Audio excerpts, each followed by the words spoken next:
back to my channel. My name is Christopher Bell, certified public accountant, and I am the host and sole owner of Strongman Personal Finance, a massively popular and massively growing YouTube channel that gives you the direct and blunt truth about life that might hurt your feelings, but it'll actually help you succeed in the long run, okay? So if that interests you, and if you're not gonna get offended by me saying blunt but true things, then like the video and subscribe to my channel. Now today, we're gonna talk about suffering, because in life, you're gonna have to suffer, okay? It's not all gonna be rainbows and unicorns. You're gonna have to go through some trials and tribulations.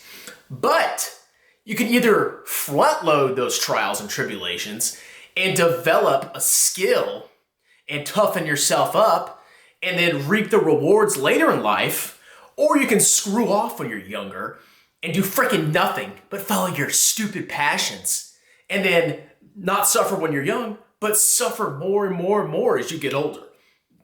In my opinion, it's better to front load the suffering and the pain of having to learn a valuable skill when you're young and let it reward you in the future.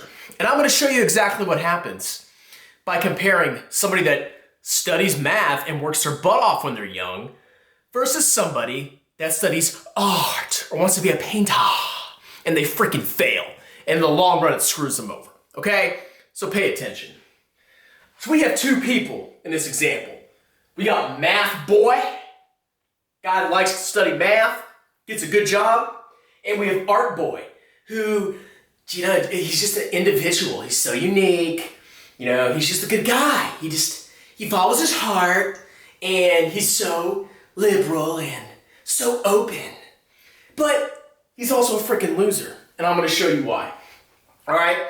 Now, if you're a young man or woman, you're probably gonna be like, wow, this is kind of weird. Somebody's telling me not to necessarily follow my passions, because following your passions might actually screw you over in the long run. I know you don't necessarily hear that much, but there's actually more than a kernel of truth in that. Here's why. Like I said, you're gonna have to buckle down and you're gonna have to struggle in life if you want to gain a valuable skill set in order to improve your life in the long run. The work has to be done. You can either upfront the work your butt off when you're young, and build a foundation that'll carry you through life and give you a much higher standard of living, or you can just you can keep deferring that and deferring it and deferring it. But what that does is actually makes you suffer more in the long run. And here's how. So we got Math Boy. We're gonna talk about Math Boy.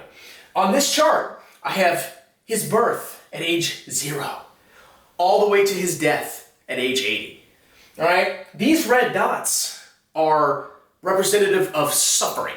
So if you see more red dots at a certain age, that represents more suffering. In Math Boy's example, he's born, he's got a happy childhood, plays with Timmy and plays soccer and whatever, and it doesn't like girls or whatever, and he slowly starts to grow up. And then right when he's about to graduate high school, his suffering index starts to increase because his parents told him, you need to learn a valuable skill. A skill that is in high demand, that will pay you a good wage, and that will help set you up for life. You don't need to necessarily follow your passions, okay? Because most passions are just hobbies that nobody's gonna pay for. So Math Boy listens to his parents, and he's like, you know what? Instead of learning creative writing, which I can just do on the side after work, I'm gonna study a hard subject. I'm gonna learn nuclear engineering. So Math Boy, his suffering index starts to go up because now he has to really buckle down and study these difficult concepts while he's young. So he spends all his free time learning everything there is to know about physics and calculus and all this BS. That's all he does in his time.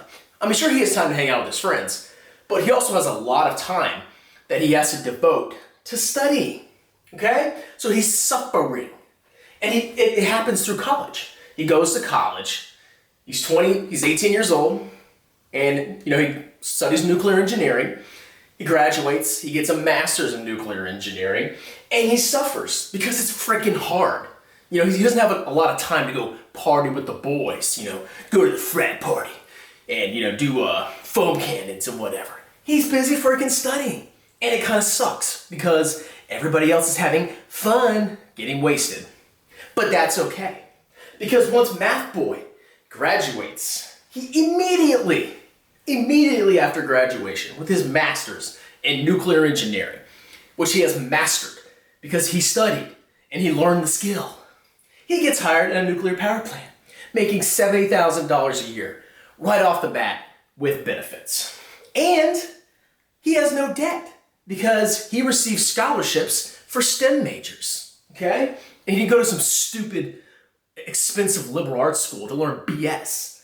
So he's got a great job at 24. He's in low debt or no debt, and he's got great benefits. So as he goes through his life, his suffering index starts to go down. He pays off any student loans he has. He eventually gets married. He can afford to have a wife and children because he has a good job. And he's got a great benefit package, which allows him to make sure his health gets taken care of, all sorts of things. It's great. He's got a great job, 40 hours a week. And in his free time, he can pursue his passions because he's not working so hard or working so many hours at a low wage that he has to just constantly work. He has time to pursue his passions on the side. So as you can see, the suffering is pretty high in his early years because he has to study. And then it goes down and down and down. And eventually it drops to almost nil. He's saving money for retirement. He's got no debt. He gets to have a family because he can afford it. And yeah, those first years sucked. But all these years afterwards were good because he made smart decisions and he did the work up front. Now let's compare Math Boy to Art Boy. What does Art Boy do? He's the exact opposite of Math Boy. He listens to his teachers or whatever, and they're like, you just need to follow your passion, okay? Math is stupid. And he says, I'm gonna go to college and I'm gonna major in creative painting, creative finger painting, okay? He couldn't possibly do that on his free time while he works a full-time job with a skill. That's impossible, right? That's not passionate. That's not the dream, okay? He's gonna achieve the dream. So, Art Boy, he's got a pretty easy life, just like Math Boy.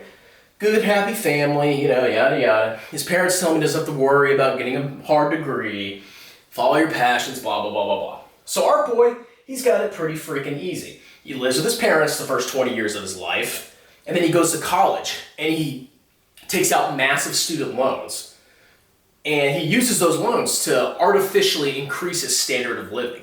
So he's living this debt-fueled life while he's in college in his early 20s, learning how to paint with his fingers, which he couldn't do on his own, okay? So life's pretty easy. He goes and hangs out with his friends, and then he goes and paints, okay? It's not freaking hard. It's not hard. I mean, compare that to freaking calculus or nuclear engineering. It's freaking easy. So at the beginning of his life, suffering index is low, and he thinks he thinks he's doing the right thing because he looks at Math Boy. He's like, oh, what a loser, he's studying all day, nuclear engineering's dumb. And guess what? He's gonna pay for that in the long run. Because once he graduates, he can't find a freaking job. He is not good enough of a finger painter because it is a highly, highly, highly competitive field to make money. So he spends most of his 20s just trying to survive. He lives with 3 other people. He has no health insurance because he can't get a freaking job that provides it. He's working minimum wage. He can't afford to live. All while he's trying to live the dream, okay? So he had all these easy years up front, but are they helping him? No. He eventually gets to realize as he hits his 30s, he's not going anywhere. He's not making any money. He's not good enough to be a freaking finger painter. And what happens is he can't afford crap. He's in massive debt. He lives with a bunch of other people in a big city. He has a crappy life, and he begins to realize, slowly but surely, that he made a big freaking mistake. His suffering starts to increase. He doesn't have any money, doesn't have a family, no health insurance, nothing. He's just there in massive debt, basically just existing, okay? And he goes to protest, yeah, no, capitalism. It doesn't matter. It's all because he, Art Boy, did not study a difficult subject. He didn't put the work up front. And later in life, he begins to suffer. Math Boy, he's investing his money once he starts working. And he can actually have enough money to retire. Art Boy isn't investing crap because he can't, because he has no freaking money. And his suffering begins to increase. His body begins to age. He's working some kind of retail job, whatever. But he refuses to learn a skill.